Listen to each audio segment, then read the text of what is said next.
We've previously heard that Samsung plans to bring forward the release of its flagship Galaxy S24 smartphones a month to January 2024. But now, thanks to a report from Korean site SBS Biz, we have a few more details of Samsung's plans as well as a potential date to pencil in your diary. Wednesday, January 17. If past form is anything to go by, that means that the phones themselves will be available to buy 2 weeks later, February 2, if Samsung sticks to a Friday release day, while the Galaxy S23 family arrived at an event on February 1 last year. Samsung will apparently go 2 weeks earlier.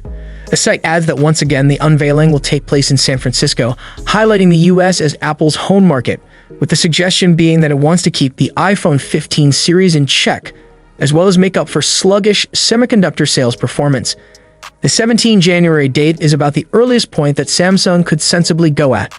The Qualcomm Snapdragon 8 Gen 3 chipset isn't yet available in any handsets you can buy after all.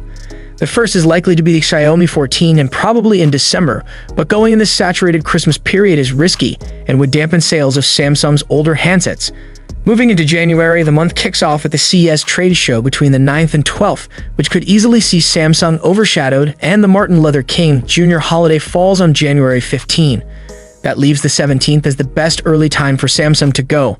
It may not be dramatically earlier than when the S23 premiered, but it's some way ahead of 2017's Galaxy S8, which was announced on March 29 and didn't go on sale until April 21.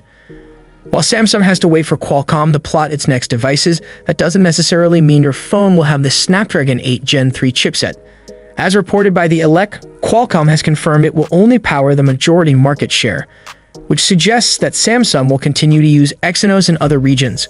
One way of avoiding this: buying the Samsung Galaxy S24 Ultra, which apparently has the Snapdragon chipset regardless of where you buy it, perhaps because its AI smarts are necessary for the phone's upcoming camera superpower.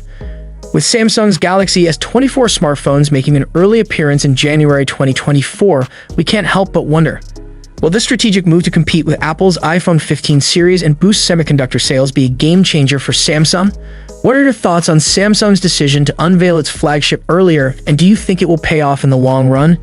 Do let us know it in the comment section. Hope you liked and subscribed to this channel. I will see you in next one.